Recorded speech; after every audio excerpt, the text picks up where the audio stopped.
It's Nikki. Welcome back to Ranting with Ricardo. I am here for another recap review because it's my channel. I can do what I want over here of P Valley. This is season 2, episode 9. Called the episode is titled Snow. Y'all know we only got one more episode left because they only got 10 episodes in a season, and all I want to know is why y'all only giving us 10 episodes. Why can't y'all do 15? Why can't y'all do 20? Why can't y'all be like regular TV and give a batch 20 episodes, 22 something?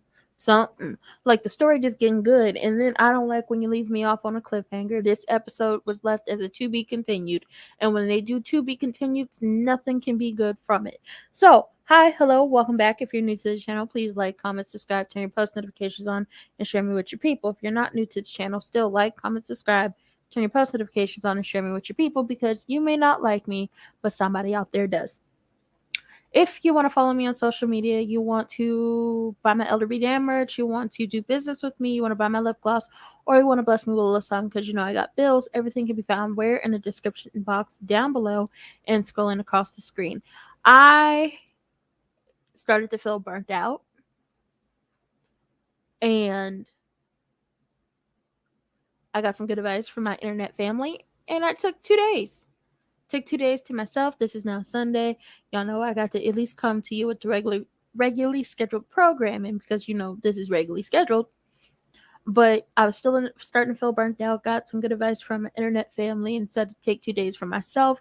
So now I'm gonna space out this content as much as I can, except for the stuff that's like normally scheduled. Now, tomorrow, instead of Basketball Wives, it will be what's that show? What am I thinking of? Oh yeah. Love and Hip Hop, Atlanta and Miami. That will happen on a Monday. Y'all will get All the Queen's Men on a Tuesday because I never have anything going on Tuesdays. And then, you know, everything else if everything's still up. But because I was feeling burnt out, I didn't really have a lot of stuff coming up. And then I'm going to just start spacing this stuff out so I can pace myself, give y'all the best content I can give you. And then, you know, I won't, you know, feel some type of way. So that's what's going on. Also, my birthday stream is set up. I'm turning 24 in September, so y'all come and celebrate with me. Put it on your schedules, okay? Put it on your schedules. And y'all come celebrate with me, okay? I'm only turning 24 once until I start lying about my age. But then again, I got carded for a lottery ticket, and I've been told I look really young. So, you know, there's that. Is there anything else going on? No, I don't think so. But as we are here, let me start getting into this recap review because I don't want to keep y'all up all night and I don't want to stay up all night because I got to get up tomorrow and clean my room, okay? Got to clean up my room. It's a mess round here. So let's get into it. So we down in the valley where the girls get naked. If you throwing bands, you know they gonna shake it, okay? But you gotta throw a lot more. And if you roulette or whisper, or as she about to add a new girl to the stable this episode, you're gonna have to throw a whole lot more to get them to do more. Now, with that being said, child, why they open up with the Gwells, and I mean the OGs? Hi, welcome. Why they open up this episode with the OGs of the Pank out here endorsing the Obama wannabe, the Great Value Obama. Y'all know the Obama from Child, you know, the movie about Michelle and Obama's first date. It was him, the guy that's in the show that played Andre, and Tika Sumpter. They was playing Obama and Michelle. Y'all know. But, you know, Cliff, she called him the Great Value Obama. So they sitting down here twerking, shaking, popping, spinning on poles. Toyo sneezing ass is sneezing, talking about he gonna get them good health care. And basically them endorsing him, them dancing, them holding up signs, doing all this down to the polling places has helped him gain in the polls. Now, as he got the Gwells supporting him, here come Patrice old raggedy ass. Now, y'all know Patrice is the bane of my existence. And if you was over there, if you hear live or you catching on a playback, if you was over there with me and Nola, down to Nola Reed's channel when we did the repass for Big Teak, you know, rest in peace, because, you know, we love him. You heard Nola say that Patrice Woodbine wasn't welcome in the church. But that was just not Judge Reeds. That was Pastor Reeds. You heard Pastor Ricardo say she not fooling with Patrice Woodbine because Patrice Woodbine owed her $50. She stole it, okay? She stole her money and she wanted it back. While Patrice bring herself down to the polling place on the back of the truck with a stripper pole and was shaking it and popping it and locking it and twerking and dipping and trying to spin on the pole. I said, I have seen it all. I have seen it all. But I think Patrice really want to be mayor. I think she is trying to absolve herself of the sins of her past. You know, being a hoe, which she owned, scamming, which she's owned, she hoed and scammed, so Chuckalisa can fly. The fact that she was a terrible mother and an even worse grandmother, because she's the reason why Terica is still stuck with Shell. And probably wouldn't have been with Shell and her nasty grown husband who was down there with a 15-year-old Mercedes if it wasn't for the fact that Patrice is... she ain't shit. That's basically what it is. So now Patrice wants to become mayor to absolve herself because, you know, she likes being in control. She likes being able to preach a word to the people. She likes that she thinks that she could possibly do good for Chuckalisa, while, you know, the rest of the people, Wayne, I don't like him either, Corbin and Andre and Haley want to bring the casino to Chuckalisa because for some reason they all think that a casino is going to help Chuckalisa, when in reality the plan for Chuckalisa is to be gentrified, which means they're going to push out all the black people. Or they're going to push them into one small area of Chuckalisa and then have them fight it out and, you know, hurt themselves or hurt anybody else. That's basically what's going on. So she out here twerking, spinning on a pole, trying to preach a word, but the girl said, the devil is alive. We not listening to this. And I said, I'm not going to listen to it either. Child, then she says, they tried to pay me to leave, but their money ain't good. Then she got the money guns out and started shooting Corbin money into the audience. And the crowd is just like, they taking the money. I was like, well, Corbin, this didn't work out for you. Andre, Corbin, and Haley, they standing on the sidewalk because Andre was talking, in the OGs from the Pank was down there talking to the news lady. And Andre looking at Corbin like, I thought she said she was dropping out. Haley said it looked like she dropping Corbin money. And Corbin's standing there looking, you know, mad and disgusted at the same time. It says, as long as she not dropping them panties, because don't nobody want to see that. And I said, Corbin, this is going to be the only time I agree with you. Don't nobody want to see Patrice naked. I feel like they wanted to see Patrice naked back in the day, but we don't want to see it. Patrice put it away. You were spinning on the pole with your American flag, Lone Star, Texas, get up. I put it away, Patrice. Get out my face. I think Corbin, and I also think we figured it out last week that Patrice wasn't going to take that deal because she likes having control too much. I think Corbin shouldn't have gave her $30,000. I don't think he should have did that, but he did. And I was like, that was a waste of $30,000 because her raggedy ass ain't about to drop out.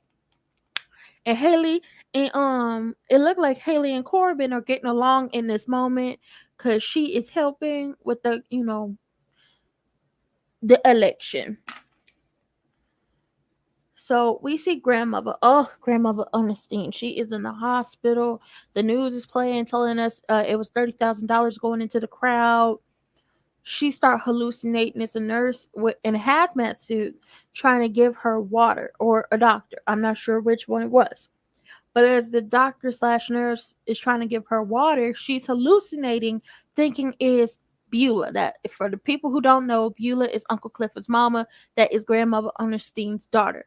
And she been trying to offer grandmother a drink for how many episodes now? I think about 4 or 5 episodes now. She been trying to offer this woman a drink, and she keep telling her, I don't want to drink. It ain't my time yet. Get on, Beulah. Beulah keep trying to offer her a drink. She start having hallucinations. She thinking the nurse is ghost Beulah trying to hand her a drink, and she start fighting her. Like she fighting her like she in jail, and she trying to take her goodies.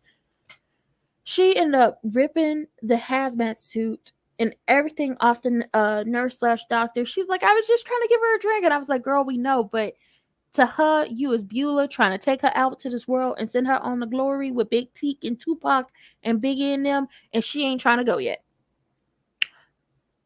And I was like, I, I didn't have COVID, knock on wood, so I don't know all like the symptoms. I don't know if hallucinating is one of the symptoms.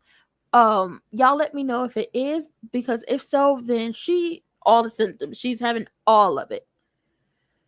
Child, so as she fighting and the doctors are trying to get her under control, probably to sedate her, she ends up knocking the glass on the ground.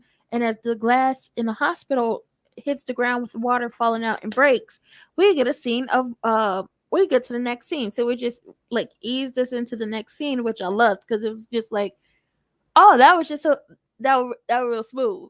That was real smooth. Like ease us into the next scene without doing a hard cut. You just have something that can transition you into that. And then I was like, you know what? Say what you want about Beyonce's new album, but what she did was had that music flowing so well, you didn't even know it was a new song. It just flowed so well, and that's how this scene flowed. So the glass breaks in grandmother's hospital room, and then we see glass breaking in the house, in the kitchen of Uncle Clifford and grandmother's house. And you know why glass is breaking? Because Uncle Clifford and little aggravated assault is having sex on the kitchen table. And all I want to know is why y'all having sex on the kitchen table? That's nasty. People got to eat there. I get that y'all want to do it in all types of places. Y'all want to do it whenever and wherever you can. But people eat off that table. No, it wasn't even a table. It was the counter. People got to use the counter to cook. Y'all nasty. I mean, I'm not judging in the sense y'all getting it in because I love Uncle Clifford and love Second Degree Murder, but on the counter, I hope y'all bleach that counter. So once again, smooth transition from her in the hospital room to them getting it in because the glass break in her hospital room, and that's how we end up seeing them getting it in because they knocked the glass off the counter, it break, and then as the camera is coming up, it's like, oh, okay, they getting it in. Child, they getting in. Murder is putting in work. He trying to grab Uncle Clifford lace front, and she said, this is a lace front. You don't grab this, okay? Get your hands off of it. Okay, this lace front, don't you touch it.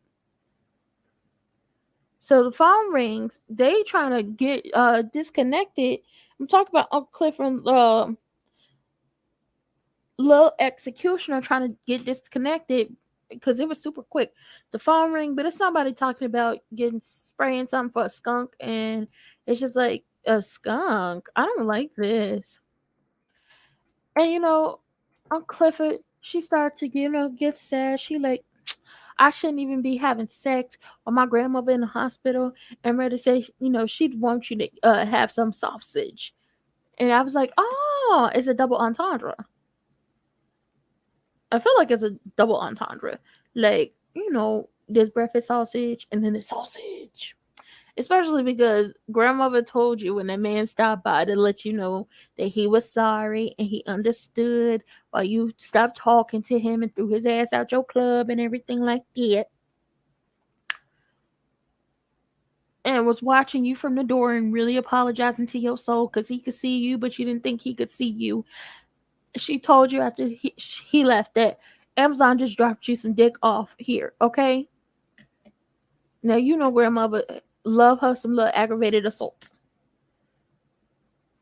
I know, like, really the kitchen, I'm like, I don't judge in the sense of if y'all want to get it in, y'all want to get it in. Because I don't kink shame.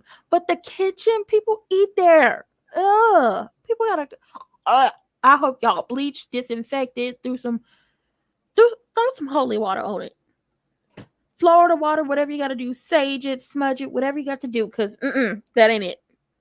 You know what? Fuck it. Get a whole new kitchen. I don't. Now, they sit down, the crime of passion, he can cook. So he done made a nice little breakfast spread. You see the waffles, you see the sausage, you see the eggs, grits, sugar and butter, no cheddar cheese, because that would have got him put out.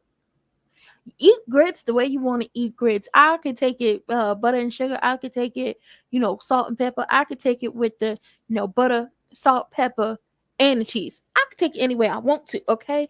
I'm not that picky of an eater. I just don't like strawberries because the seeds freak me. Like, I could go into, like, there are many things in this life and many people in this life that, I'm equal opportunity. If I don't like you, I don't like you. It's not for any other reason than my energy and your energy just don't vibe. But there is a lot, like, I'm not a picky eater, but there are some things I just won't eat. Strawberries are one of them. It's something about, like, you know what? Another story for another day. So they playing house. They've been playing house, especially since grandmother been in the hospital. They really been playing house. Hunching all over the place, munching all over the place. They just, they in a honeymoon stage. Uncle Clifford sitting at the table eating, and she was like, she feels like this is coming to an end. And it's going to come to an end soon. Since Lil Murder is possibly going on tour with Tina Snow. And y'all know Tina Snow is Meg Thee Stallion's alter ego. But on the show, she not Meg Thee Stallion, a.k.a. Tina Snow. She just Tina Snow. And a song that they did together has been playing everywhere. Like, that song has been playing everywhere. She's like, you going on tour? He was like, I'm thinking about it. And she was like, you more than hood famous at this point. And that's scary to him because he's like, a lot of people act like they know me now. And, they act like they know me, but they don't really know me. And it's just like Uncle Clifford and Wody. Uncle Clifford, Wody, Teak, Keyshawn. 4 people who really know him. Like, they know him. The rest of these people out here, the Christmas Thugs, the Golden State Warriors, the girls down to the Pank, everybody in Chuckalisa, and everybody else in the world who, they looking at his music and they looking at his talent and seeing what he could do. They don't really know him. They just see the persona that he plays. They just think he lives real hard gangster. Like, he don't feel pain too. He don't cry. He never been in love. The man is gay. I think he's gay. I don't know if they've confirmed that he is like a bisexual or pansexual, or if he's just gay, but they don't know him. And I think that is one of the hard things for people when they start doing anything in any type of entertainment, like, music, being an actor, being on YouTube. Like, I feel like, no, if you're still in here, this feeling where, they don't know you. They act like they know you, but they don't know you. And when people are acting as if they know you, then they feel like they can try you. And then, in a sense of trying you, you really have to explain to them that you don't know me. You don't know me like that to even try to play with me. And the people who know me know not to play with me like that. So that can get scary at times because, like, people will try you for no apparent reason just to try you because they think they know anything about you. And that is not the case. So, he's scared or whatever. And Uncle Clifford said rule number 51,081. Don't try to be everybody's cup of tea, or you're going to have. Thank you. Nola confirmed it. They will try you like they know you and will, like, do everything thinking they know you. They'll try to do, like, they'll even try to do, like, good stuff for you thinking they know you. And then it's just like, whatever thing they tried to do for you, it's kind of hard to say, not thank you, but it's kind of hard to be, like, genuine about it because you don't know me. You don't know if I wanted this, or you don't know if I wanted this done. It's a lot.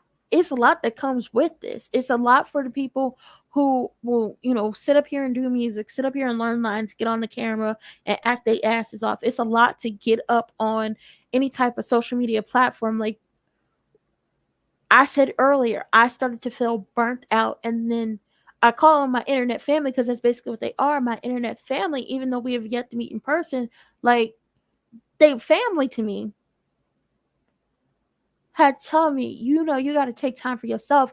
And in a sense with me, I'll go so hard I'll get burnt out and then I'll be gone for a long time. And that's not a healthy cycle for me. So then it's like you got to take a step back.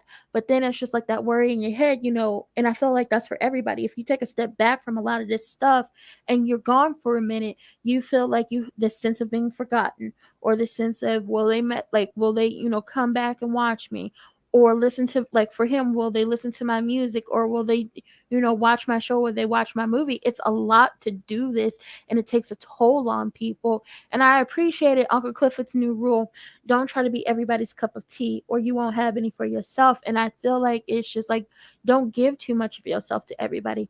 Don't try to overexert yourself to, try to be the best for everyone besides yourself, because at the end of the day, when you are, doing everything and trying to be everything for, one person or the rest of the world that's not you, you won't have enough to give yourself, and you won't understand what's going on with, maybe your mental health, your physical health, or anything else. It's just like, you really just can't be giving it all to these people.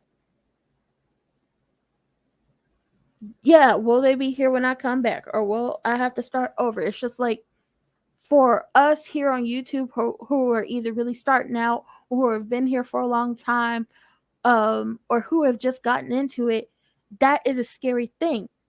For, like, I understand, like, I understood it as me being a creative in my own, like, with my photography, like, if I am not, like, consistent with, like, taking pictures for parties or events or doing photo shoots for people, will people just forget what I've done in my past, and, like, in my short photography career, and just not hire me?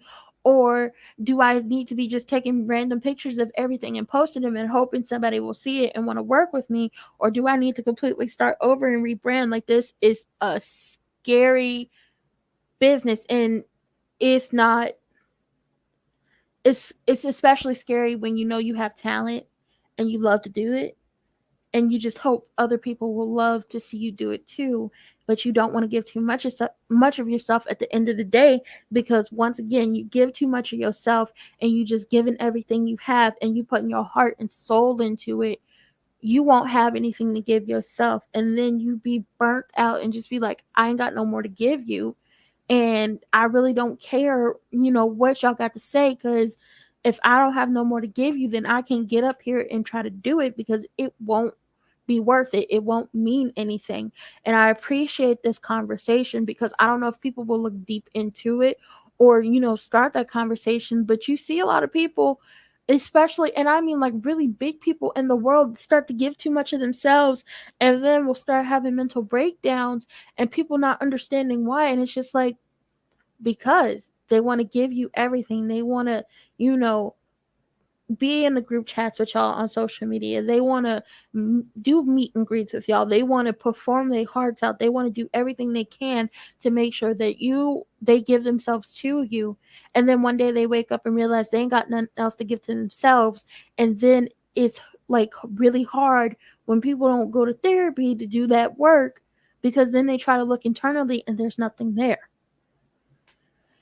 I tell you what, that right there, that scene, and just them talking to each other, it got to me. This whole damn episode got to me, because my stomach was in knots as we got to the end.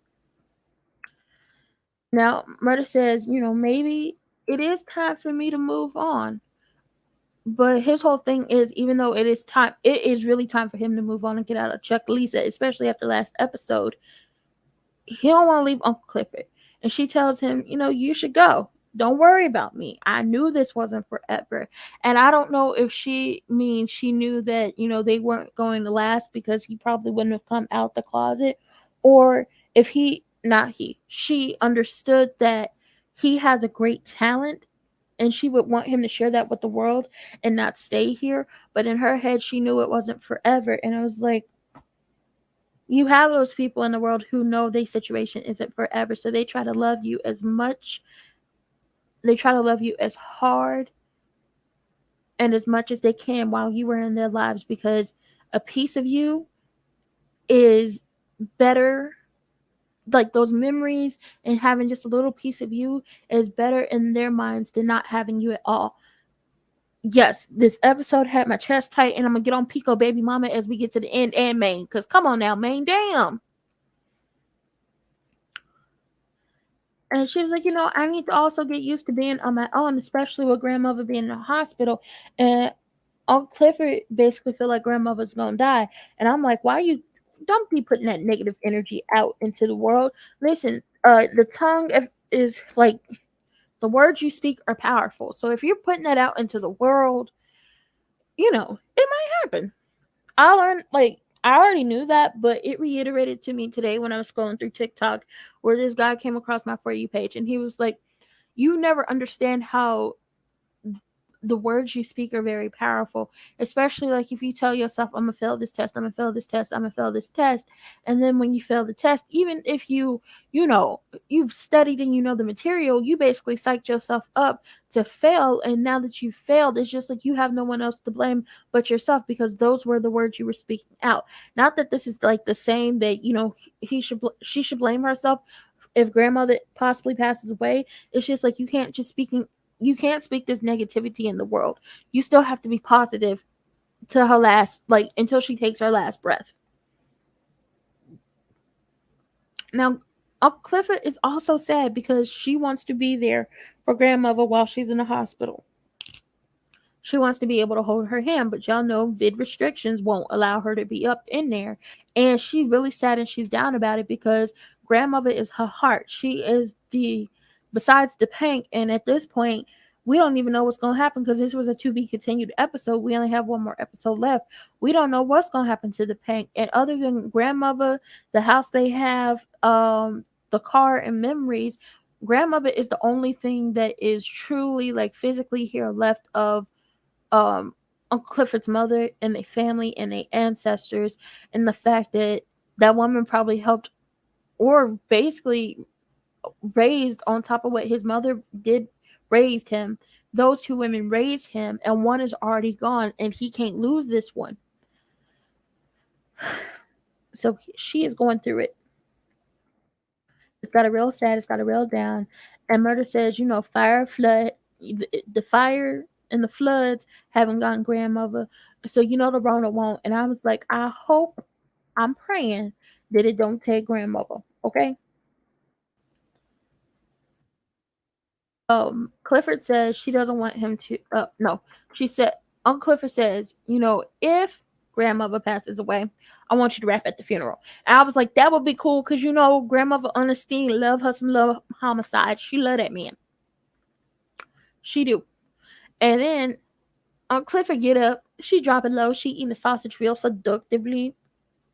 She popping it, and then she start to do the kind of like a Naomi Campbell Beyonce walk away to go upstairs. And Murder is looking, but then he has like this look on his face, and I was like, I don't know if that look was like a look of sadness, a look of worriedness, or a look of like, I don't know what the hell to do with my life at this point, because I don't want to leave the woman I love, but I also need to get out of here and be able to flourish. So now he's conflicted.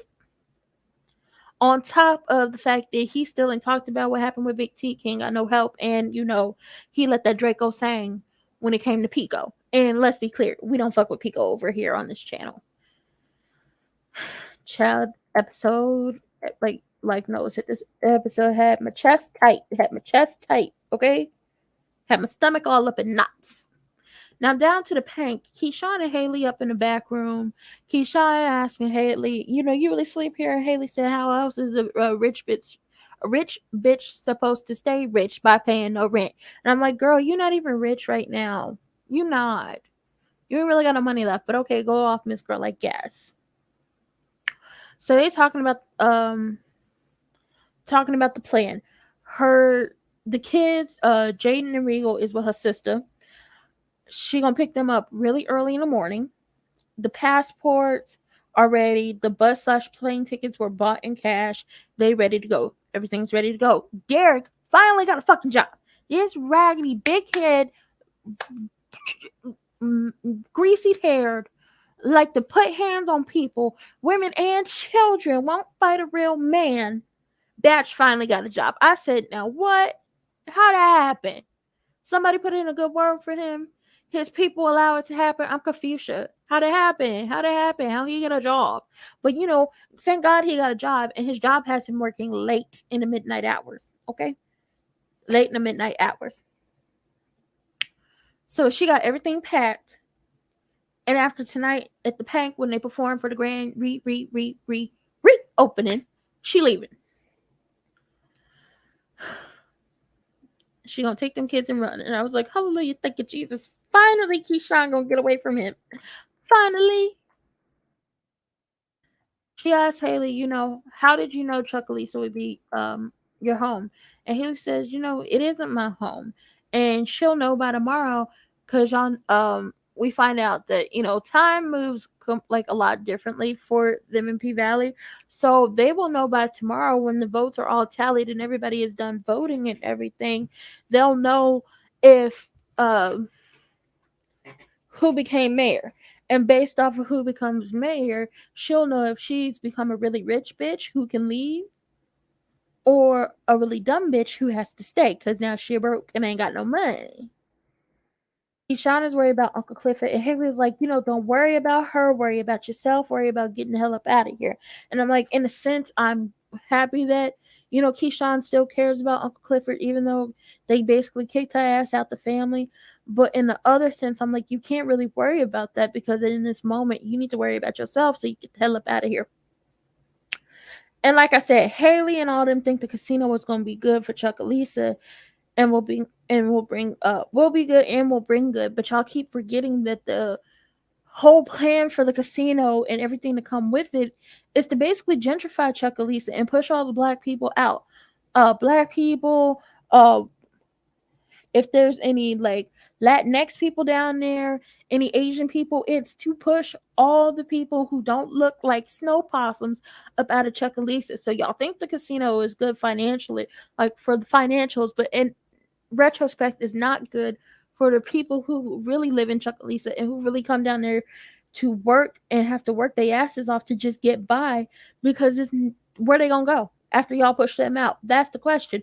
Where are y'all going to go? But then you have to think about it. That's what like these people who like live high up on their horses, who only think about money, who only think about them and how they'll survive and how they'll get to day to day when they're in these positions.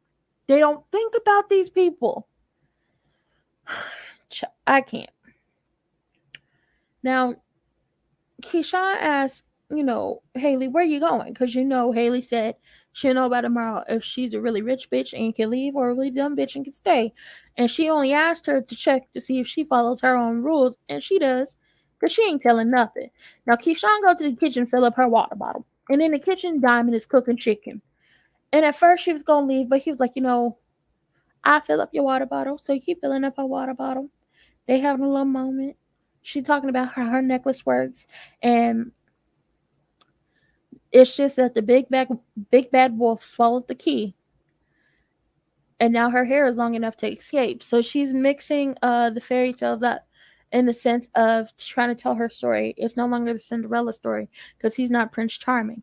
And her original story when she climbed into Regal's crib was of Rapunzel. And Derek is the big bad wolf. He's the big bad wolf who won't let her leave. He basically kidnapped her, is keeping her in that house.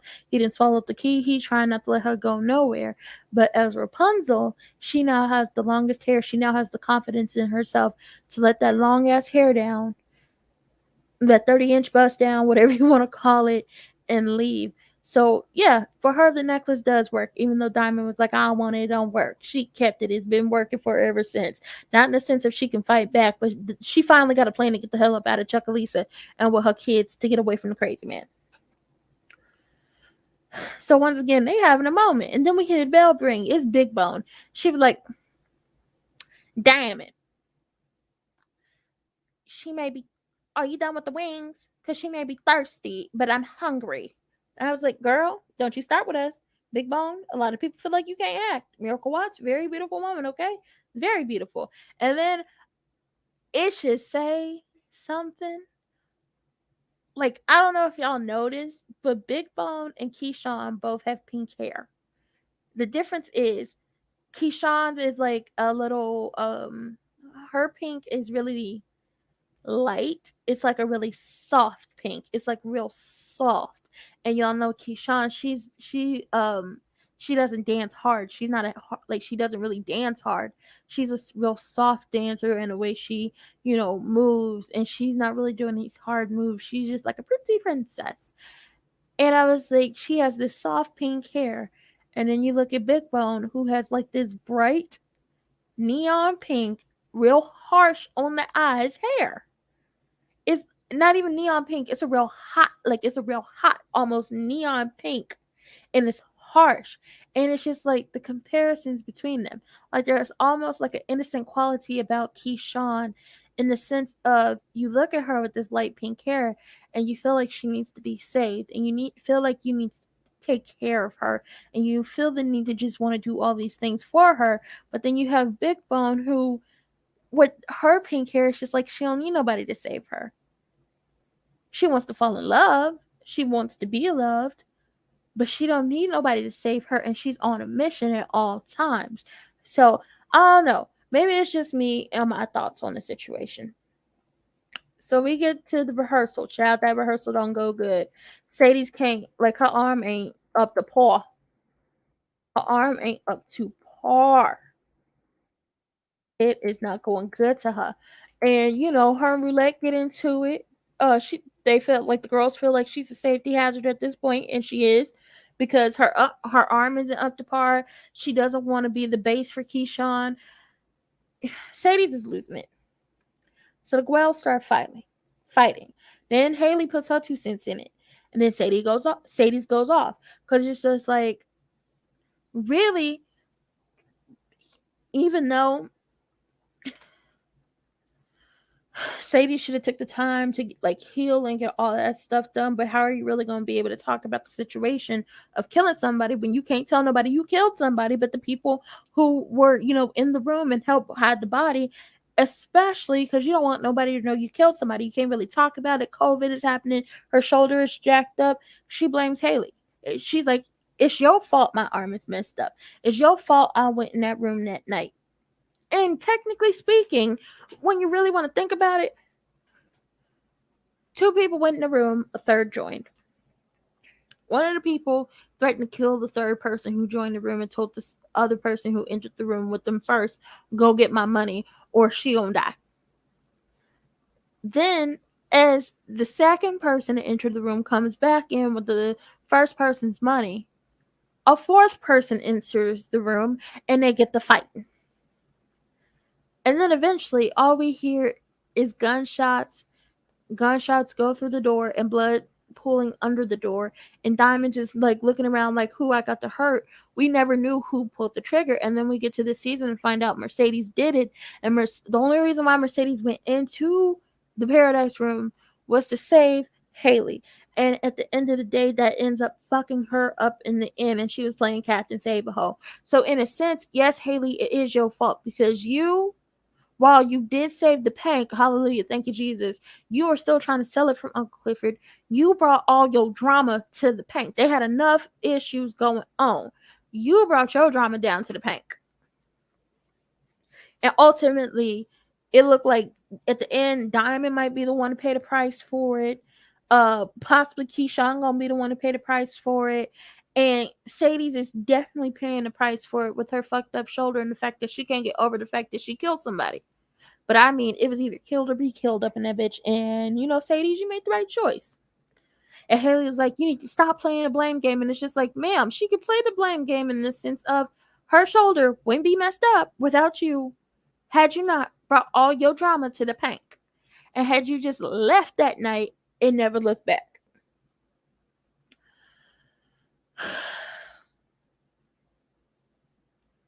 Now, as they going off, Big Bone is up at the, DJ booth, and I keep seeing her ring, and I'm like, all the people feel like that ring is the same ring Montavious has on, and I really hope it's not. And if they ain't paid attention to it and can't tell that that's the ring, I'm like, y'all ain't good at y'all jobs. Like, y'all ain't never on y'all jobs when y'all supposed to be, especially you, Big L. And she's just listening to it and taking it all in. And Clifford tells him, y'all don't have to like each other, but y'all sisters, and you need to get along and trust each other tonight, or somebody will get hurt. And Haley was like, we need a hitter, we need a hitter. And Mercedes was like, oh, Keyshawn's supposed to be your hitter. She can't even no, we need a hitter that's like the hitter has to be tripling the door, because Roulette mentioned something about money and how they're not even making nothing off the door at a 50% capacity. They're gonna make all their money on the floor. And she was like, yeah, we got a hitter that's tripling the door. And Keyshawn suggests, they split it 4 ways. That's stupid. That's your money for running away. Don't do that. And Sadie says, oh, Keyshawn is the hitter? All right. She'd have hit her with terrible aim, which then got Diamond like, oh, girl, don't say nothing. Okay, don't say nothing. I don't need the world to know that she pulled a gun on me. Don't say nothing. And she basically going off. And she said, they all want to open this club without, no, if y'all want to reopen this club, y'all gonna have to do it without me. She upset. She started tearing down posters and ripping them up, and she run out. I was like, Sadie's, your time been up. You should have stopped stripping a long time ago. But I get it. You wanted all your money, and then Patrice raggedy ass Woodbine would have stole it. But I and a whole bunch of people, Nola, and possibly anybody who was up here watching it live on playback, feel like you should have been down there whooping Patrice Woodbine's ass every single time she opened up that raggedy ass church for the sinners and the saints of Wanchuckalisa, Mississippi, because you ain't gonna steal my money from me and open up a church in my building. That's not what's gonna happen. So she told you, she runs outside. Uncle Clifford chased after her, both these hoes in 6-inch heels, and I said, oh, I wish I knew how to run in those. So Uncle Clifford run after Mercedes, and she going through it. She was talking about she should have retired 5 years ago. Mind you, she should be 30 at this point. She said 25 is the retiring age for a stripper. But once again, she was really trying to make all her money to get the gym, to be able to show the judge in the courts down to Chuckalisa, Mississippi, or wherever the court systems would be, that she could be a good mother for Terica, in the sense of she had other streams of revenue to provide for her, not just stripping. And she was like, just be honest with me. Just be honest with me. Is Keyshawn better than me? Is Keyshawn better than me? And I'm like, y'all can't compare what y'all do. Keyshawn is a really soft dancer. Like she dances really soft, and that is good for what it is. She can still do the tricks and the flips and all that stuff, but Keyshawn is good at the type of moves and the dancing she pulls off. But Mercedes is a beast on that pole, and can't nobody ever take that away from her. She just crying. Uncle Clifford says, I always wanted me a castle to lock myself up in, but that don't work when your castle is made of sand and it's tumbling down. And basically, you got to dream new dreams now. Like, you got to dream bigger dreams than you've ever dreamed before. And, stripping ain't your dream no more. Hell, that gym ain't your dream no more. And Mercedes says, it seems to me like you talking about you. Now they smoke a little bit. Uncle Clifford go back in the club, and Farrah texts her to come on down to Memphis. She want to show her something. I was like, Farrah, if it ain't my goddamn money, I don't want you to show me nothing, you raggedy batch. Now, keep Big Bone in the hallway looking at pictures of her and Diamond. Her and Keyshawn, neither one paying attention to where they going or who's in the hallway, bump into each other because they're not paying attention to their surroundings. Big Bone says she knows everything she needs to know about Keyshawn, because Keyshawn was like, Big Bone had a real nasty attitude, but I guess it's because her man and Keyshawn was having a whole moment, and she don't want them to have a moment because it looked like she didn't really fell in love with Diamond. Mind you, Miracle Watts and Tyler's like they connection, like they energy that they be giving, it y'all could tell when when they start messing, when they situation started, because they got a real like that energy. Sometimes when people be giving you that energy on set, you be like, I got my own situation, so I'm not gonna do it. I don't care if you giving me that energy. I don't care if it possibly look like we was meant to be together. You gotta back up off me. And sometimes people just go with the energy, like I'm giving you that energy, you giving me that energy. Is that come get me energy? I felt that come get me energy from somebody, and me and my friends were talking about regrets, and I was like, you know what? I regret not hopping on that come get me energy. But then it's just like, in a way, I also don't regret not hopping on that come get me energy, because I knew what me doing that would hurt somebody really badly. And even though I didn't like that person, I wasn't going to do that. So Tyler and Miracle got that come get me energy for each other in real life and on the show. Now, Nola say Big Bone get on her nerves. Big Bone get on my nerves too, cause she being a real jealous grudge. And Keyshawn was like, we haven't been properly introduced. And Big Bone says, I know enough about you. The walls around here be whispering. And Keyshawn said, you shouldn't listen to the walls because they don't always tell the truth. She was like, Big Bone says, I'm so glad you leaving tomorrow. And Keyshawn was like, no, who said that? And Big Bone says, the walls have ears and mouths. And I was like, child, what? You got cameras hidden up in here? You talking to ghost? You was listening at the... It's a mess. I'm like, what the hell is going on? Did Montavious tell you she was leaving? Have you been talking to Ghost recently? Now, Mercedes gets to Memphis, and she's walking into an art gallery. At first, I didn't know what she was walking into, but it's an art gallery. And she sees that Farrah has an entire exhibit dedicated to the Mercedes experience. And it's all the pictures that she took of Mercedes the day she called her down there to finish off the Mercedes experience when Coach wasn't there. And they wind up... Mercedes wound up swinging on a pole, and she was taking pictures, and then she was trying to teach Farrah how to twerk, but she was real stiff in the back with that raggedy ass church lady wig, and that 27 piece she had on this episode was terrible. Get her better wigs, okay? I don't know what y'all trying to do, but her hair's terrible. But it's them pictures from the day they had great butt naked sex, and then she left 10K on a dress up for Mercedes and made her feel like she was a hoe. But she created a whole entire exhibit with all the pictures she took of Mercedes, and it was really beautiful. And you got all the little palm colored people up in there talking about, I don't know how she does it, like the strength, like I would get so dizzy and fall. Hashtag goddess, hashtag boss. Like, oh my god, they were like really into it. And I was like, oh, is Sadie's about to come is she gonna become a model? Is she gonna be Farrah's muse? Because I'm into it, especially if it's gonna get Mercedes the money she needs. Big into it. Yeah, I don't know. I don't know what they was doing with that 27 piece. I don't know what it wasn't giving Fantasia. It wasn't giving Monica. It wasn't even giving Candy them first couple seasons of Housewives when she was rocking the shortcut. It was not giving what it was supposed to give, and it's upsetting me and my homegirls.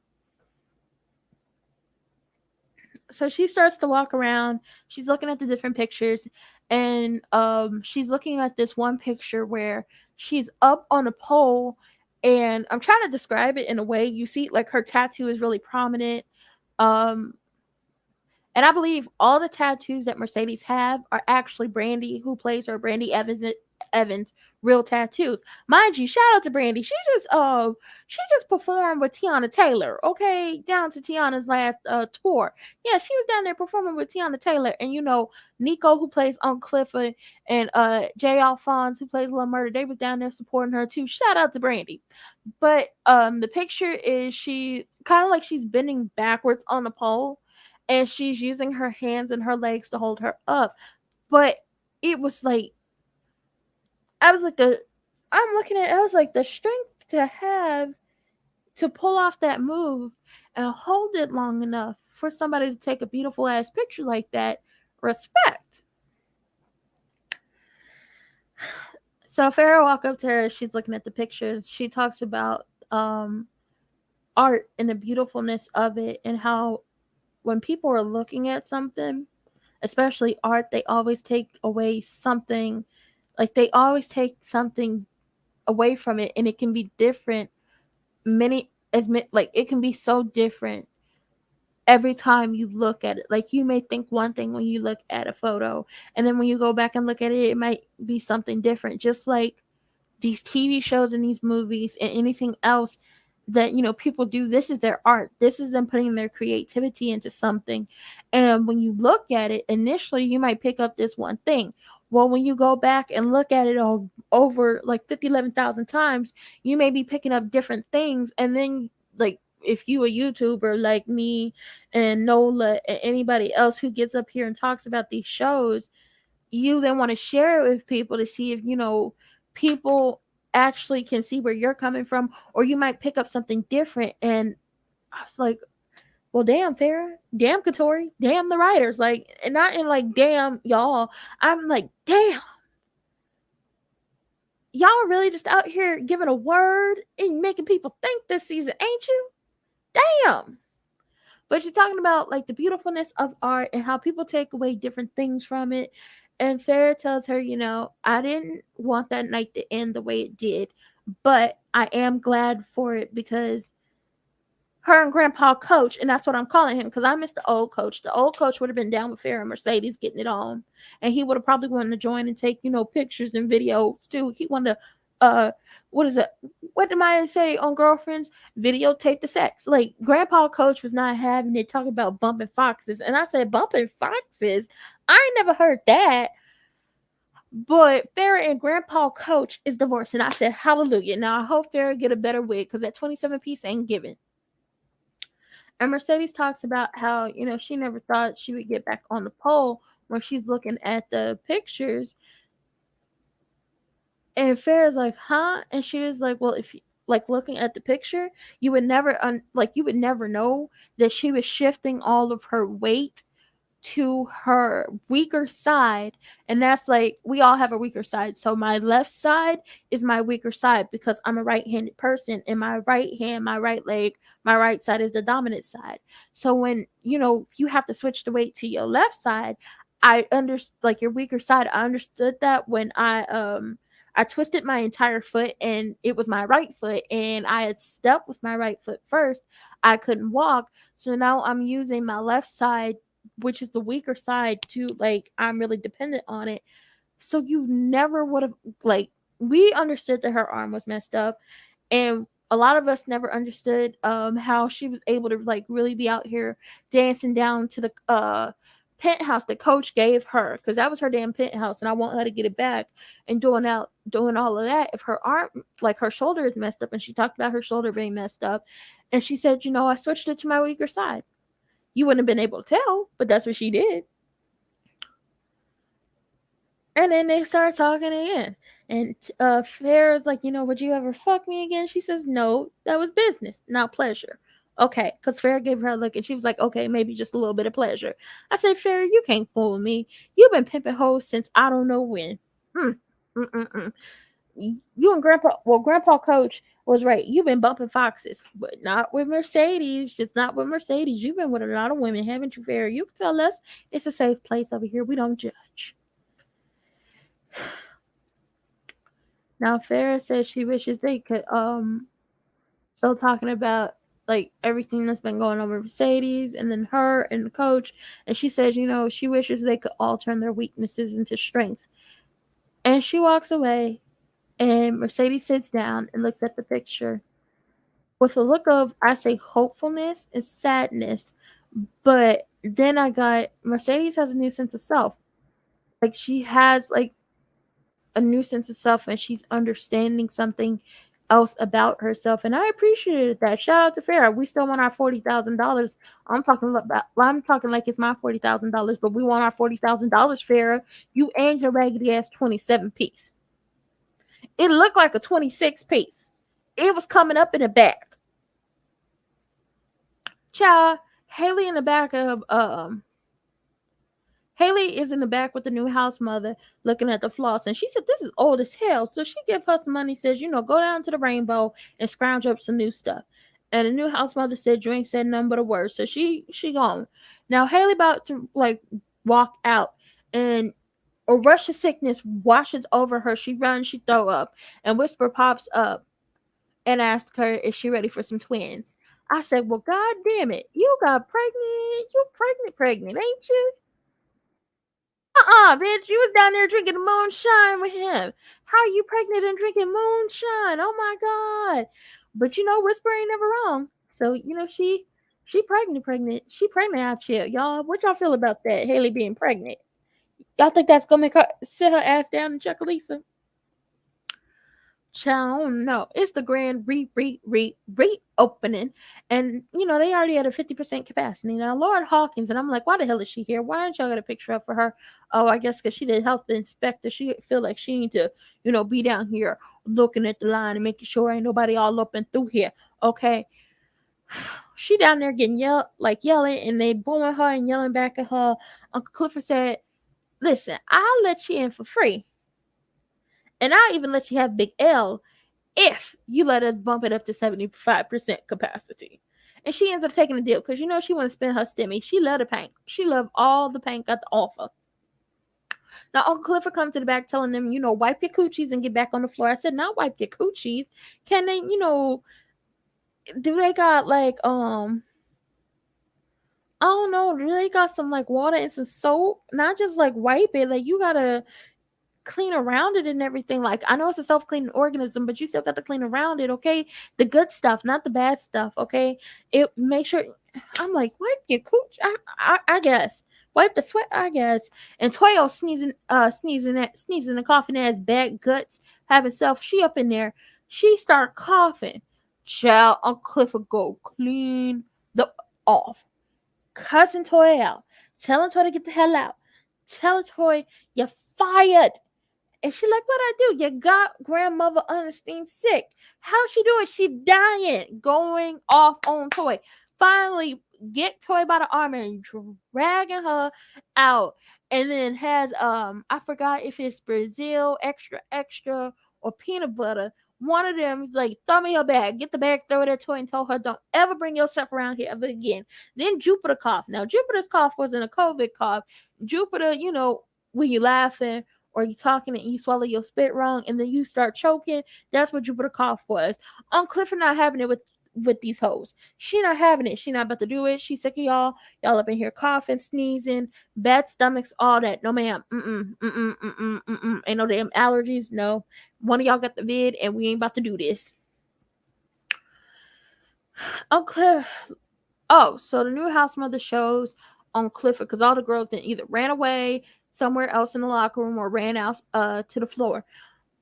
The new house mother shows on Clifford her phone and she like, look, the mother then announced on social media that the Hose Up, G's Down tour with him and Tina Snow is gonna kick off that night at the Pink, so y'all show up and show out. I was like, well, last time you came to show up and show out and perform, it did not go well, but we'll see what happens. I mean, then again, that was because Diamond and Derek got into a fight. That wasn't a homicide fault.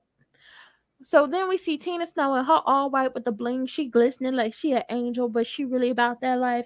And Lil Homicide and his red and his Gucci down to the socks. Okay, they get off the bus. They split in the crowd. They walking in like they Brad and Angelina when Brad and Angelina was an actual couple and walking down the red carpet and was the it thing back in the day with their furrows on, posing, smiling, taking pictures. They having a good old time. Child, now as they're walking in, we see the camera pan over to Maine and the Golden State Warriors.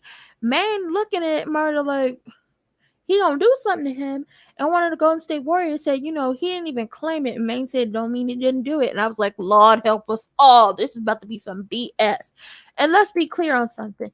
Whether he did it or didn't do it, your man was out here claiming that he called a body and the body was Big Teak. So whatever followed was his fault. And I don't feel like there should be any retaliation.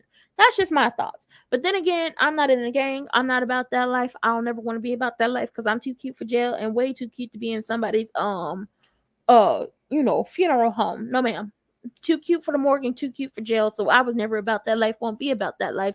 But let's be clear, you claiming you caught a body and then get bodied, how are you going to be mad at the people who bodied him? He did it himself.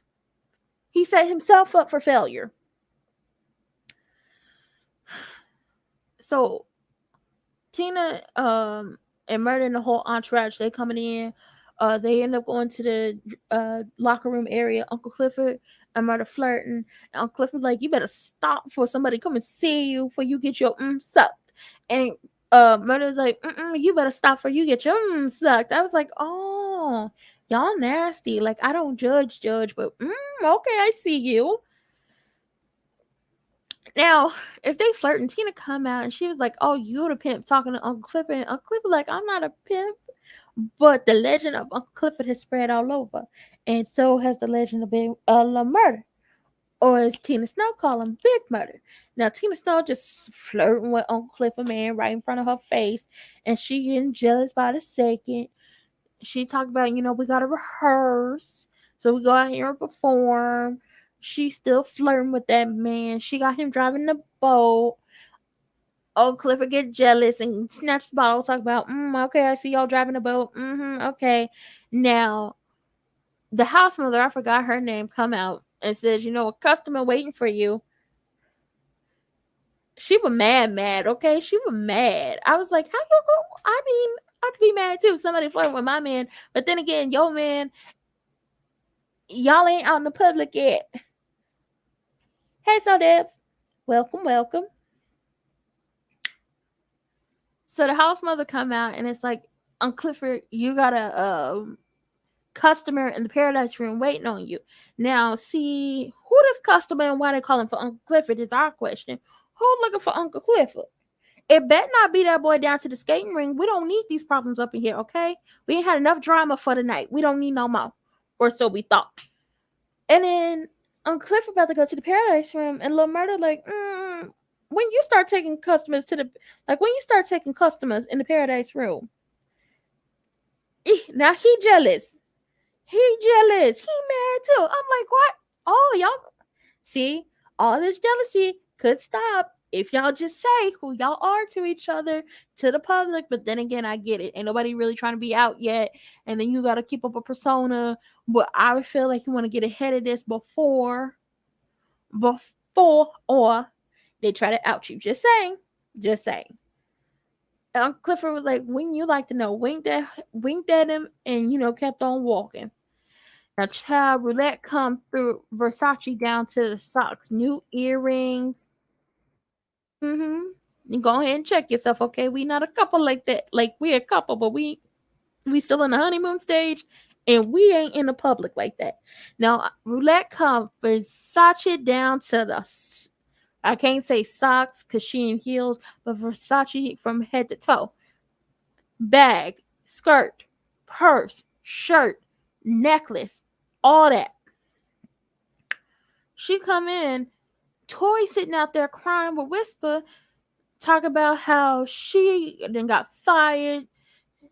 She ain't got nothing. Her car about to be repoed. The lights about to be turned off. She about to get evicted. She just down on her luck, back against the wind, trying to make it. Nowhere to win. No daylight. No friends to visit me. No hope for freedom. No hope for me. That's how Toy is feeling right now. And I was like, God damn it, Toy. Like, you sneezing coffee, upset stomach, indigestion, diarrhea, all that. I low-key feel bad for you. Because I know the stripping business got hit real hard during the vid.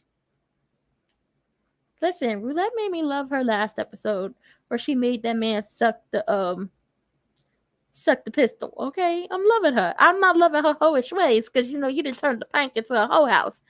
Because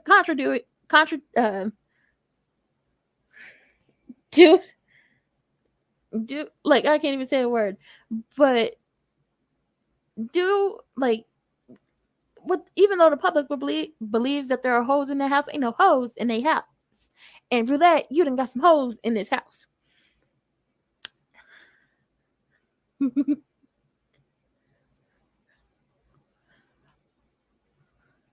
She really is. Okay, you saw her walk through with her Versace, threw up the little sign like open the door, didn't even have to say nothing. Oh yeah, she that girl. She out here pimping these hoes and riding on fofos.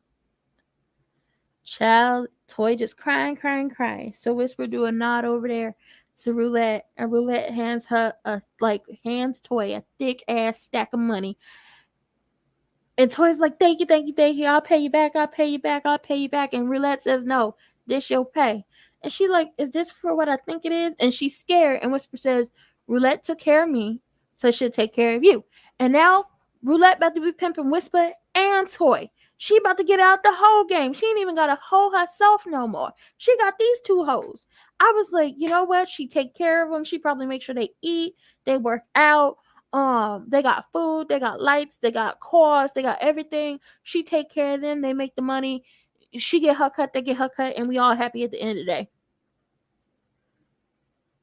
Yep, if the Pank stay, she gonna have them selling their coochies at the Pank. They really do fit well.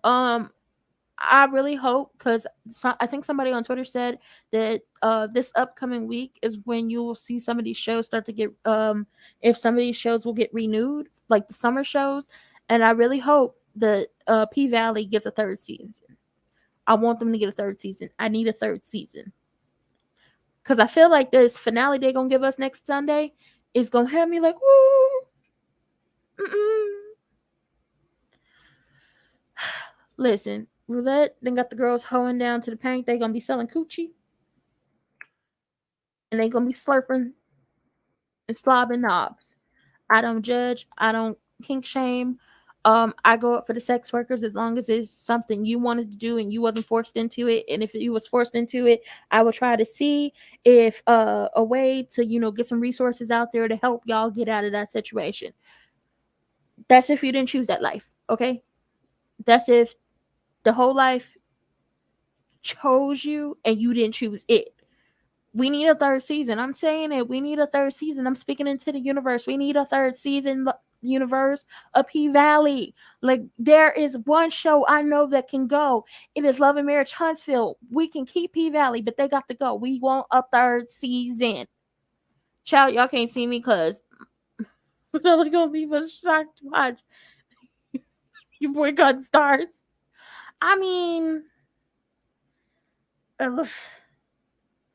Can I boycott Starz? I don't know, because I need to see what happened down to the power book 2 ghost. Like, I'm trying to see what's gonna happen with Mary. Like, Mary gonna find out that her husband killed her son on that show? I need to know. But if they don't give us a third season, I will be boycotting, and I will be using all the free sites to get my episodes. Now we get to the Paradise Room. Y'all know who in the Paradise Room? Corbin and his dry ass curls. That's who in the Paradise Room. I don't like Corbin. We all know this. So Corbin's sitting in the Paradise Room waiting for Uncle Clifford. Corbin like, things show have changed. And Uncle Clifford's like, yeah, that's happened when your ass get banned, okay? For trying to steal and sell and burn down all of Uncle Clifford's hopes and dreams and promises and everything else, Corbin. Basically, Corbin said he missed getting beat. He needed, okay? He needed it. Like, he fiending like a crackhead. I don't know what they be fiending like. Like, I don't know the signs of how they be fiending. I only know from the movies, and he itching and scratching, and he needed. He's stressed out. He calling people all types of bitches and hoes. He didn't try to pay Patrice, but it didn't work. He is scared. He is, he need his fix, and it's been months. Okay, it's been months. He just out here scratching like Tyrone off y'all know when Dave Chappelle played the crackhead Tyrone off of the Dave Chappelle show. He out here fiending like him, and he was like, I'm willing to pay at $250K that Haley, aka Autumn, because that's what he know her by, put down on the club. If you just beat me one good time, okay? I need you. I need you. I need you. You was hollering, talking about beat him. I was like, what the hell you got going on, Corbin? But Corbin was like, I need you. I need you in my life. And Uncle Clifford said, oh, you got money to burn. Corbin said, well, thanks to you, it don't matter what happens tomorrow, whether the vote goes the way they want it to go or the vote does not go the way they want it to go. He still got money to make, okay? And mind you, this whole time he been stripping. Now he butterball booty butt naked in his birthday suit, just begging to get beat. And he was just like, for old time's sake, Uncle Clifford, take out the little, what is it? What was it? Somebody tell me what it was. Okay, I'm not well versed in, I don't be trying to beat up on people like that. Whatever it was, like I don't know. I know it wasn't. Whatever it was, I don't have the name for it, but Uncle Clifford take it out the box, and she started hitting him his bare naked back. And like, for old time's sake, and you do it so well, nobody can beat the original. I said, Uncle Clifford, did you and Corbin have a thing going on in the day way back in the gap, or did you understand what Corbin needed, and you used to be that for Corbin. Somebody tell me something. Somebody better tell me something. But Corbin was out here feeling like a crackhead. Now, Andre and the constituents are back there celebrating in pink on a possible win. Corbin just so relaxed and just so happy. His back is bloody, and you can see it through his little shirt. But he just happy. He real relaxed. I said, this is all Corbin needed to stop being a bitch. All he needed was to get beat to stop being a bitch. Really, really, really, Katori, really, writers on P Valley. That's all Corbin needed. Okay. Now they taking shots. Haley come back there with the bottle, and Corbin even being nice to her, talking about you take a shot too. Shots all around. Shots on me. That's how happy and relaxed his ass is. Now, mind you, she pregnant. So as they take a shot, she like some pregnant people do when you want them to take shots and you ain't got nobody by your side to take the shot for you. She throw the shot over her shoulder. Andre sees it. Now Big Bone welcomes Andre to the stage. Maine is looking over at the Christmas thugs because the Christmas thugs and Love Homicide, they out on the regular flow. And Maine is looking at them. And Christmas thugs looking at him, and I was like, this can't be good. This is going to be some bullshit. Why? Again, y'all never let anything good happen here. Child Roulette and Duffy. They meet up in the hallway. She up to no good. Duffy and Big L ain't up to no good. She not trying to give Duffy the time of day. And he want her. He want her. He want her. She walk away from him, and he says, you're in the business of giving pleasure, but who pleasing you? She come back up on him, and he got her up against the wall, and she said, now say that again. He was like, you in the business of pleasuring people, but who's pleasuring you?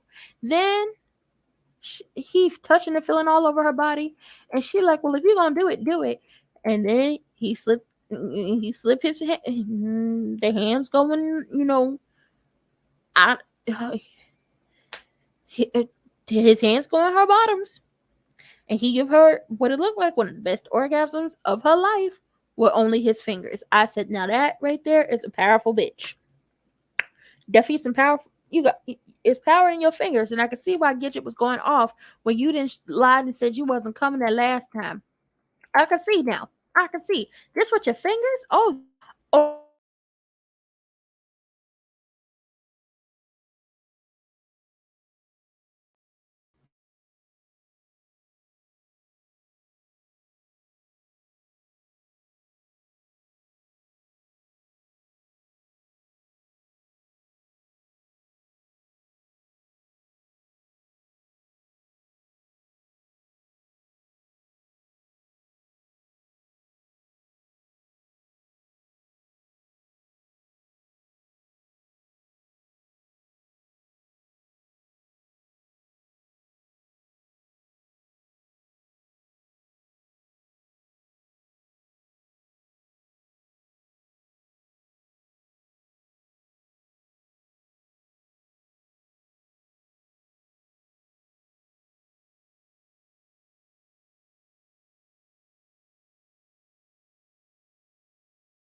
am I back? Can you hear me? Child, why they say the Wi-Fi went down? Wi-Fi didn't even go down. The Wi-Fi, like StreamYard be playing with me like, I'm not that well, okay? Like I ain't paying for y'all to take, the thing off there. But they keep playing with me. Can y'all hear me? Am I back? Am I okay? Before I continue, can you hear me?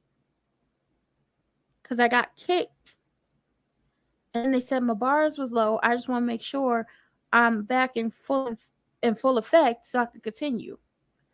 Okay, I'm back. Let's go. So Like I said, Roulette and Duffy having a good old time in the hallway. Now Andre, he on stage because Big Bone introduced him.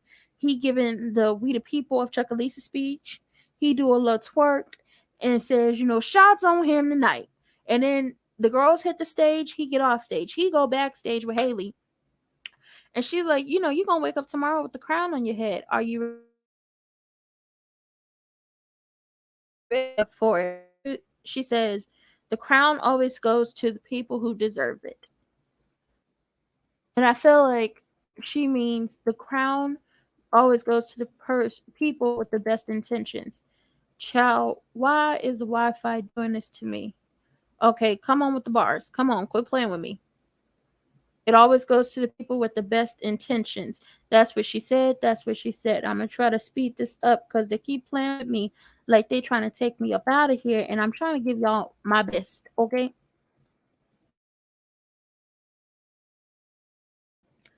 And he starts asking her, "You're like, have you ever thought about leasing the land that the bank sits on?" What we've been telling her to do. We have been telling her this entire time to not sell it, just lease it. That way they can build around it, and then y'all could be making even more money.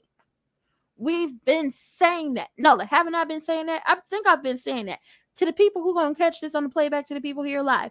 Haven't I been saying this whole time? Lease the land, have them build around it, then y'all both making money. I've been saying this entire time, and it's like it's falling on deaf ears. People just saying, just sell it, just sell it, just sell it, and y'all not realizing that he was trying to help the Kyles last season and leasing the land instead of selling the land, because you'll make more money leasing it than you would selling it, because it's a lump sum with selling it. But leasing it means generational wealth, constant and consistent money coming in. You don't have to worry about anything. And that would be the same for the bank.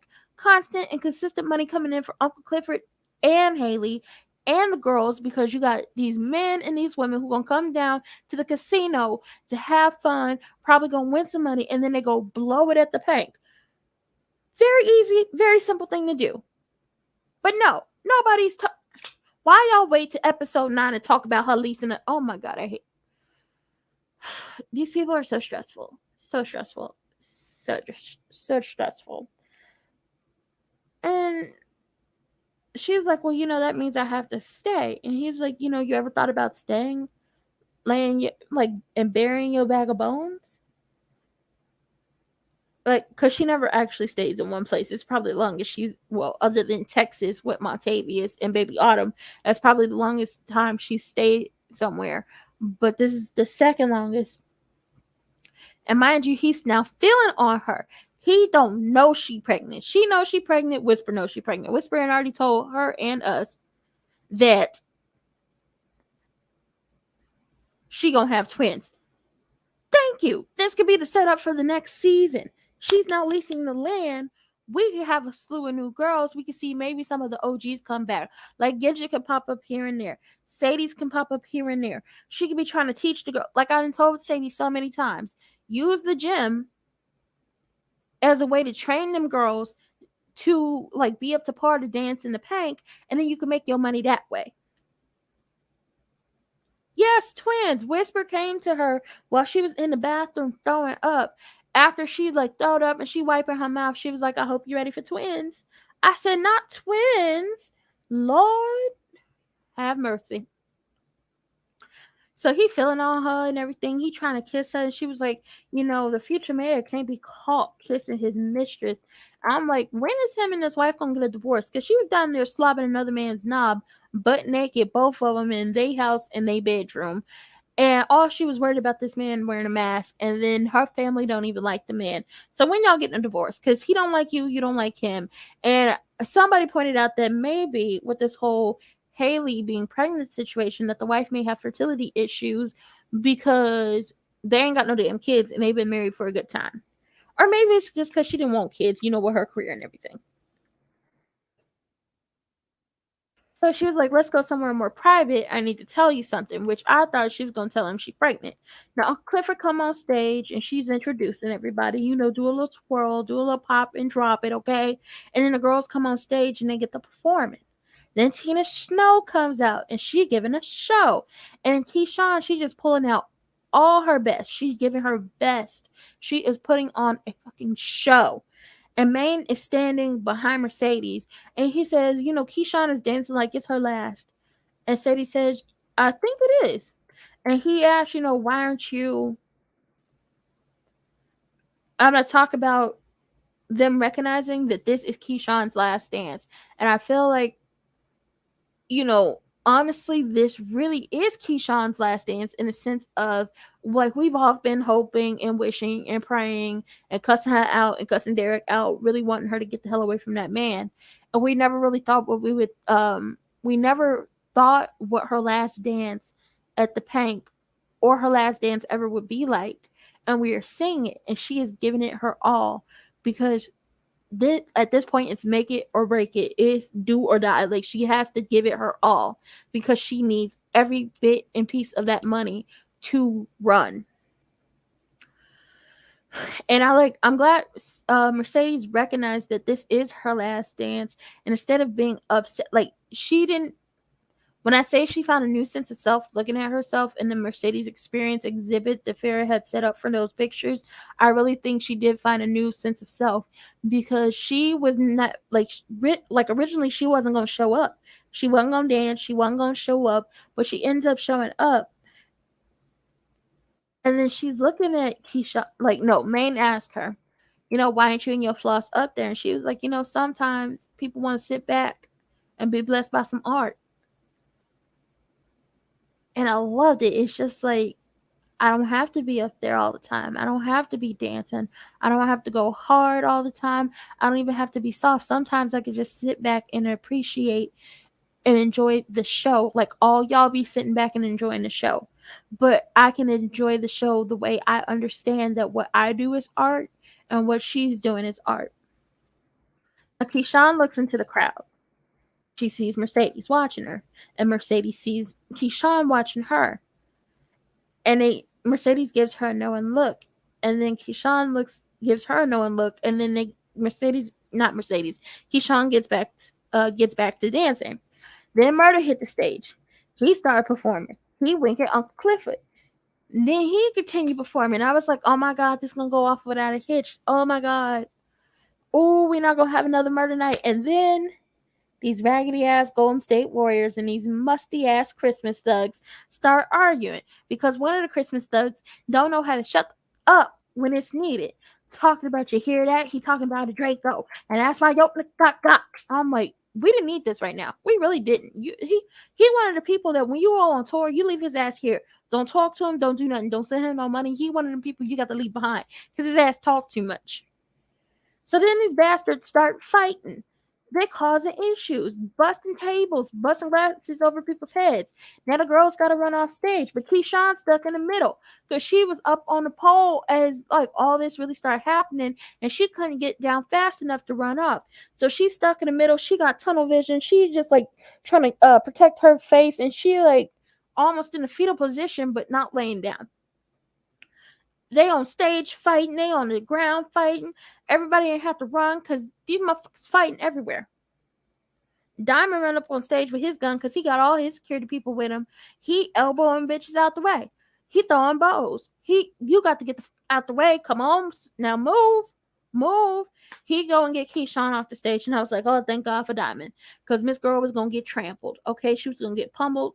She's going to get trampled, and we didn't need that. Like, we was trying to get her up out of here without a hitch, without a problem, without her getting hurt, okay? They go, like, a little backstage. Not truly backstage, but they backstage. She still got tunnel vision. Her adrenaline is pumping. Everything is just, like, it's so heightened. And she kissed Diamond.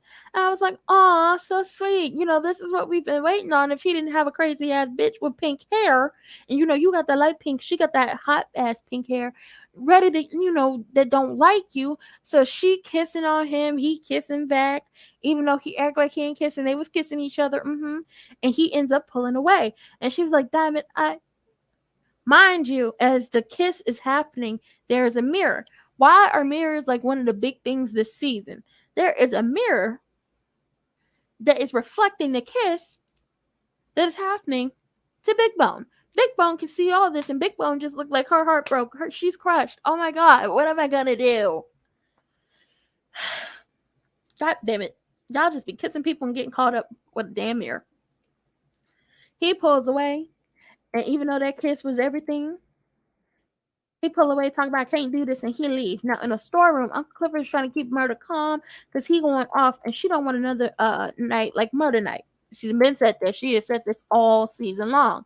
Now Diamond and his crew got Tina and them back on the bus. They mopping the floor and securing the lot. Okay, trying to get all these records about the club because this ain't what we trying to do. Okay, if y'all ain't throwing no money and y'all trying to throw hands, y'all got to go throw money, or it's either throw some money up in here or throw hands and get the hell out. Diamond leave after like I'm take care of it. I'm securing the perimeter walls. Child, it seemed like it. It seemed like it. I'm like, you can't trust her. Now, the executioner is going off. He throwing stuff. He kicking stuff. He talking about, I'm gonna get him. They don't want it. Now let my Draco sing on all of it. They don't want it with me. They don't want it with me. I was like, don't nobody want it with you. But Uncle Clifford at this point, stop playing with us. Calm down, little Marcus. Calm down, little executioner.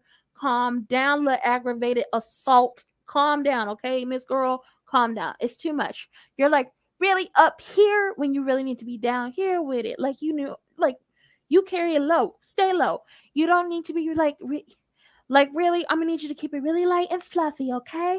Really light and fluffy. I don't need you to be like hard ready to fight. Cause at this moment, anything could happen. They really on your head because they think you know you possibly kind of sort of. Let me tell you something. He didn't do it, Your Honor. He didn't do it. Did something to Pico. And I'm just like, who is Pico? We don't have to do nothing to Pico. Pico ain't worth it. Pico ain't nobody. Child, he just going off. He going off. He going off. And Uncle Clifford asks, what caused all this? Once again, he's going off. So as he's going off about everything. He's saying everything. He's just letting it all out. Uncle Clifford's like, did I help you cover up one of them people? Did I help you cover up one of these? No. And he was like, no, that's not, no, not that night. That's not what I did that night. Mind you, Uncle Clifford knows that the executioner, the aggravated assault, the second-degree murder, the crime of passion, got with somebody and was protected. She know all that. But she does not know, and still to this day, at this point of this episode, does not know whose blood it was that he had on that white, that was a nice-ass tracksuit, that when he came up to the house and said, I'm not okay, and fell into her arms, she don't know who, like, blood it was. She don't know what she helped cover up. Nothing. She don't know nothing.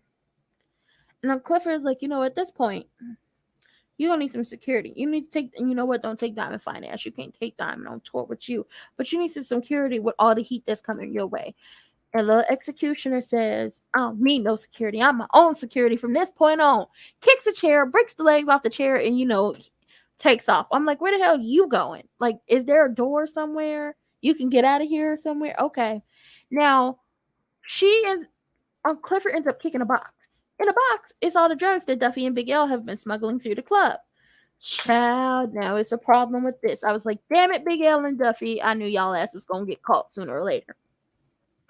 Child, then we get to the, no, you didn't bit moment of this episode. Haley and Andre coming in, they kissing, they touching, they rubbing on each other. I still don't know if she told him that she pregnant yet, but they just like hot and heavy coming in his house. And then we hear the of the light switch. I was like, yeah, this is some old shit. Cause I like the pull the drawstring one. Okay. It's Andre's wife. Y'all know Miss I like to suck peen. While I'm butt naked and man butt naked and me and my husband's home in our bedroom. And when my husband come in, all I'm gonna ask him is where's his mask, even though I had a whole dick in my mouth. Her. She was like, oh, so this is your campaign manager? I was like, well, damn. Feeling like Florida Evans right now. And y'all know, well, y'all don't know I can't stand Florida Evans, but I can't stand Florida Evans. So Uncle Clifford, she go to the office, she throw a bag of pills and it break. And she says, Big L sends Duffy out, and she started talking to Big L. She said she didn't want to be the plug. She's not about that plug life. She knows like the ramifications and the repercussions of doing that and dealing drugs and everything that comes with it. Big L tells her, Uncle Clifford, you could have had all the power. You had prime real estate. You could have had all the power. You could have been a queen. You could have been a queen pin. All this stuff, really trying to talk that big game to Uncle Clifford, and she not having it because it's just like, don't nobody want to sell no drugs. Don't nobody want to do that. Black people selling drugs, oh, they really gonna make you do hard time. Black people selling opiate, hard times. Nobody wants to go to jail, and then nobody wants to see like really what drugs do to people, especially when they get hooked. No, don't nobody want to see that. Don't nobody want to be responsible for that. So selling drugs through the club after she done said no umpteen thousand times is a no-go. And Big L started going in on her. I'm like, oh, Big L, tell us how you really feel. And Big L tells Uncle Clifford, you always letting somebody take your power, especially when you worrying about the next bitch. And that is like my daddy always told me, you could always trust a snake to be a snake. And Uncle Clifford says, well, I'm looking at one right now because you a snake. He says, well, I'm the last snake you need to be worrying about. And Big L was like, Haley can't sell the paint if she did. And I'm like, are you trying to kill her, or do you know that technically speaking, Haley Clinton is dead according to Texas? Do you know that, or are you trying to kill this girl? I need somebody to explain that to me. What did Big L mean? Like, does he know Haley Clinton is dead in Texas, or is he gonna try to kill old girl? Child, Clifford ended up firing Big L. And Big L like, you gonna fire me? She was like, yup. He was like, you know what? You ain't gotta fire me. I quit. I was like, you should have took the being fired because you can collect unemployment. Just saying. Just saying.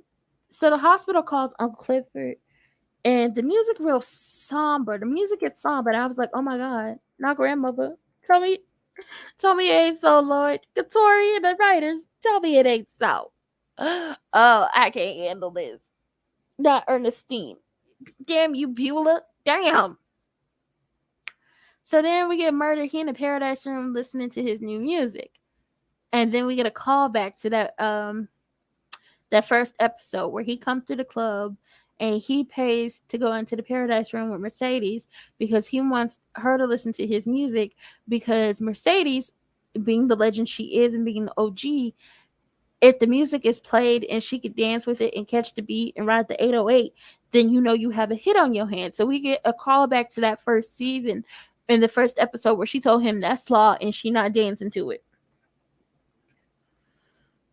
Now, he listened to his new music and Mercedes comes up in there. They start talking. And they talk about a lot of stuff that's happened for the both of them since they've been in the Paradise Room. And he asks, why aren't you dancing? And she says, you can't dance when you're scared to fall. You can't dance if you're scared of falling. And he says, well, I learned in life that falling would change your life. And I was like, well, ain't that the damn truth? You could fall in any way in life and find something new that will change your life. It'll change it for the good. It will change it for the bad. It all depends on what your mindset is. And then he starts to give her flowers in the sense of her being a legend. And she is a legend. She's a legend in the game. And you kind of understand as we get in a call back to the first season in that first episode of him wanting to have her break his new music, that she's probably had a lot of artists use her to break their music in a strip club. And if it really went off and she was able to go off and go hard on the pole like she would in the past, then that music probably was became a hit. But then that calls back to the actual strip club in the sense of rappers would actually take their music to the strip club and have the girls dance to it. And if the girls could really ride the beat and really dance to it and get into it, then, and if the club patrons loved it as well, then they knew they had a hit. I feel like the strippers should be getting their flowers, especially, and y'all know the ones I'm talking about, the ones that look my skinfolk kinfolk. Okay, I feel like past, present, and future should be getting they flowers and what they've done for hip hop in a way of, if it wasn't for them, most of y'all music wouldn't be popping like it did back in the day, popping a little bit now, or how it might be popping in the future. Just saying. Because they really put y'all on the map. If it wasn't for them, a lot of the music we have like from the past and until now wouldn't be as big as it was, because they broke y'all music first. And they were the ones to basically be like, this is a hit or this is not a hit. But, he giving her flowers as a legend and basically saying, any music you dance to was the best music because you know how to like find everything in the music that is like special to it, to then put it into whatever moves or dance you are doing on that stage or on the pole. Hell, on the floor as well. And he's like, I'm just trying to be a legend like you. He asks her to listen to his music, and she says, you know what? It might be slaw. And he says it's not, so just take a listen. So once again, we get a call back to that first season, first episode, where he watching her listen to his music and she listening to it. Now outside, we see the Golden State Warriors and the Christmas Thugs going at it, arguing with each other, and Pico Baby Mama going off too, talking about they pulled 30 shots out of him. I know he did it. I could feel it in my gut, man. He did it. He did it. Listen up here, Pico Baby Mama, because I'm about to go in on you.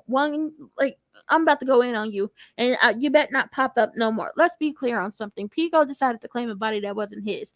He been a hating asshole from the first season. And then he jumped ship. Like, come on now. You can't trust nobody that's about to jump from one gang to another. He was a Christmas thug, and then he jumped to being a Golden State Warrior. But he decided to get on social media and claim a body that wasn't his, even though we all know Big T committed suicide or he unalived himself. We know these things. They didn't know these things, but you decided to claim a body that wasn't yours because you were getting clowned by your fans because you got your ass beat down to the parking lot because you was running that mouth like you was really, big time, and you weren't. You're not that guy. Lil Murder is that guy. You perpetrate like you're that guy, but you're not. So he was perpetrating and being upset because his little ego, wasn't being stroked, and his little ego was shattered because he got his ass beat in front of everybody, friends included. Okay, so claiming a body, Lil Murder feels some type of way, and so do the other Hurtsville hustlers, because it's just like, come on now, don't do that. Don't claim you did that.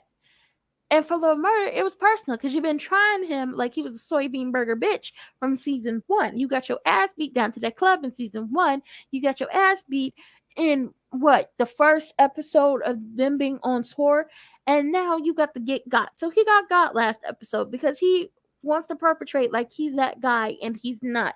Now, Pico Baby Mama, all your baby daddy had to do was not perpetrate like he was that guy, not be upset about his ego being shattered and not being stroked by all these men around him, and he wouldn't have got. And Maine and the Baby Mama, let's be clear on something. He claimed the body and he got bodied. You can't be mad at it. It's the rules of the street. It's the rules of the game. You can't be out here claiming bodies that you didn't do and then have your family members and your peoples upset that you got. He did it to himself. Now, if y'all want to have a problem, have a problem with yourselves because y'all all dressed like the Golden State Warriors, and I'm trying to figure out why. And then Pico Baby Mama, you need to have a problem with yourself because your ass about almost 8 months pregnant, and you down to the club putting your baby at risk. Bitch, get out my face with this. Child, and then Big Bone, she on her motorcycle. She's sitting here looking sad. She looking real hurt. She looking real conflicted as she's scrolling through the pictures on her phone of her and Diamond. And it's her and Diamond smiling and hugged up together. And then it's a picture. We see her holding the ring from the altar. I don't know if it's her ring or the ring from the altar, but it looked like the ring from the altar. And I said, oh, hell is about to break loose. Why, Lord? Why? Why? Why? Why? Why is the big question. What the fuck is about to go on? She looked conflicted. She was probably on a mission to find out who killed Montavious and where his body was and who she was going to have to hurt for her little gang members. And now she's conflicted because she's in love with Diamond, not realizing that, hell, Diamond didn't do it. But once again, like I said earlier in the episode, when Haley and Mercedes were fighting, Big Bone just at the DJ booth listening to everything, and they did a pan over to her as she's just looking at everything and listening to everything. So it's just like she knows something, or she's about to do something. And for the love of God, even though people was like, don't be afraid to kill off a main character, I'm like, please don't kill off the people I care about. Y'all can take Big L. Hell, y'all can take Duffy. Y'all can take Big Bone. Y'all can take Grandpa Coach. Y'all could, well, don't take Farrah, because I think she's gonna help our girl Sadie's really get her dreaming, okay? She really gonna, y'all can take Maine. I'm just saying, y'all can take Maine. I don't care how fine Maine is. Y'all can take him, because at this point, he causing problems. Okay, your ass just got out of jail, and your ass had an ankle monitor on. Who you letting babysit your ankle monitor, Maine? Is it the fat boy? Is it your cousin who robbed the crystals? Who did it? Okay, who did it this time? Y'all can't take none of the main people, okay? I love them too much for y'all to be taking them. Y'all can take Big L. Y'all can take Maine. Y'all can take Grandpa Coach. But not one of the, y'all can take Wayne Kyle. Hell, y'all can take Patrice Woodbine. So we get to Keyshawn, and she in the dressing room, and she's looking at a picture of her, Mercedes and Gidget on these motorcycles. And that picture is on Sadie's vanity at the club. So she starts writing on Sadie's vanity, you will forever be my sister, or something like that. And Uncle Clifford comes in, and, Keyshawn thought she would still be mad at her. But Uncle Clifford basically is the ultimate push that Keyshawn needed. She gives her permission to fly and never bring her pretty ass back to Chuckalisa. And that's exactly what she needed. And, they hug. And Keyshawn takes off, and in the distance, as Uncle Clifford is sitting at the vanity, crying, we hear DJ Never Scared talk about, y'all thought it was over, it ain't over, it ain't over. We about to party all night. And I was like, wow, it's great to hear DJ Never Scared voice. Why do I have a feeling like something bad is gonna happen to Keyshawn and them kids?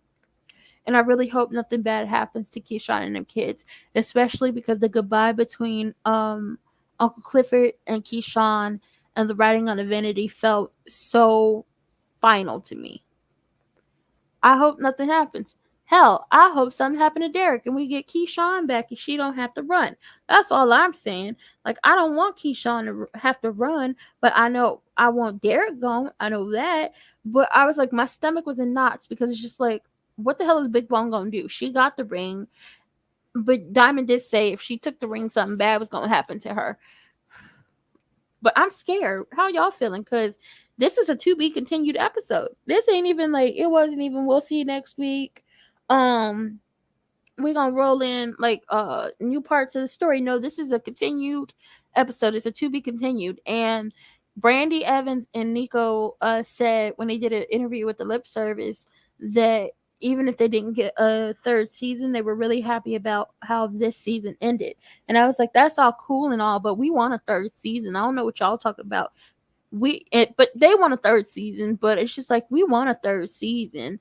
But how y'all feel before I do this outro? This episode had my stomach in knots. And Pico baby mama, you should be ashamed of yourself bringing your pregnant belly down there to the club, knowing that it was going to be some problems, all because y'all felt like Lil Murder did something to Pico. And even though he did, we still don't care, because Pico has had it coming since when?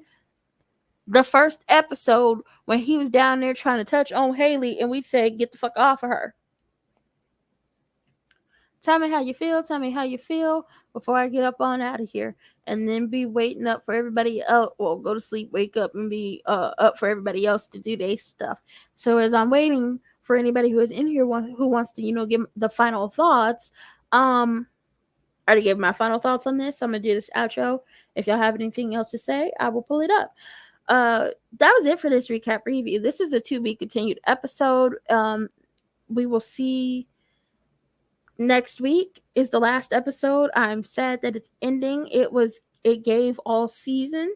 I feel like it's gonna be a big ass shock somewhere on this finale, and I'm scared of it. Okay, whereas Grandmother Ernestine, what is happening with her is big. like if y'all gonna get the drugs out the club, and Roulette is really out here pimping these hoes, and I low key think Mercedes about to become a model. And girl, don't you hop on May. He is not it for you. Okay, you made the decision last episode not to hop on him. Don't you hop on him in the finale. We don't want them problems.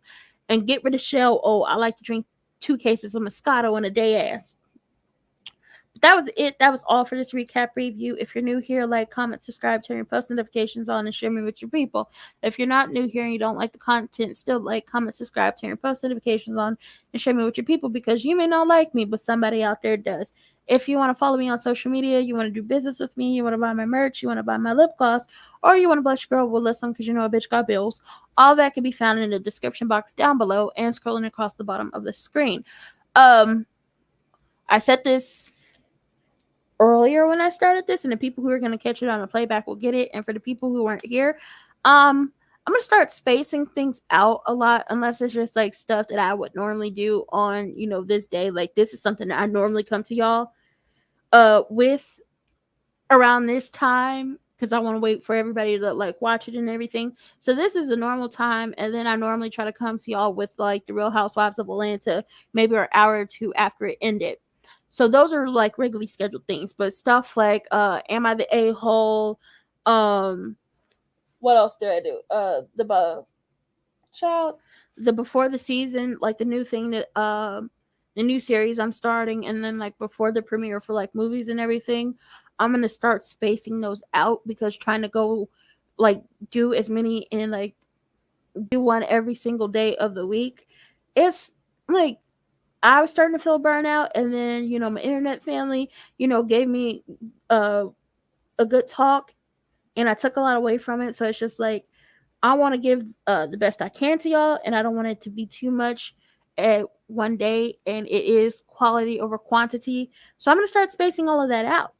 I'm going to come to you with it, but it's not going to be Monday through Sunday. It is probably going to be maybe 2 or 3 days out of the week.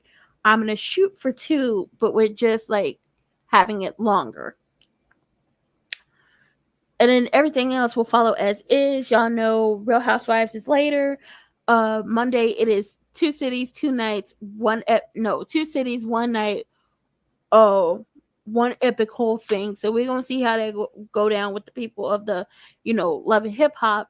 And I don't know about if I'm gonna come back with, we wanted a break from them Huntsville edition, because it's stressful. It's really draining on the mental. But that was it for updates. My birthday stream is set up. My birthday is a month away. Y'all, I'm only turning 24 once. Y'all come celebrate with me before I start lying about my age. But then again, I don't really got to lie about my age, because I've been told I look really young. And they carded me when I was trying to buy a scratcher, and I felt offended. But then I was like, well, this could work in my favor. I could probably, well, no, I can't act, but if somebody wanted me to play extra in a movie or something, or a TV show, I could go for still being a teenager. I think I could pull it off. Get the money as a day player and extra and everything like that. Give me some SAG credits all up and through. But y'all come celebrate with me. It's put it on your schedules, put it on your calendars. If you still have one, whether you got a physical one or on your phone, put it on your calendar, put it on your schedule. Come celebrate with me. What Nola said, the episode flowed really like. Listen, I get it. A lot of people maybe got some feelings about the new Beyonce album, but this episode flowed like the album. Like, it just kept flowing and flowing, and you didn't really even know how fast that bitch was going until it was over. And I was like, well, damn, that was quick. You don't know what's gonna happen, and you're nervous. So am I. But with that being said, that was it. That was all. I ain't got no more to give y'all. And I'm gonna go drink this cran watermelon. It is so good. And I'm gonna go watch me some Big Brother, because they a hot mess over there. And I'll see y'all later for the Real Housewives of Atlanta, because they're gonna be in Jamaica, and it's supposed to be giving something. I think this is where Drew hurt herself. And I'll see y'all later. Bye.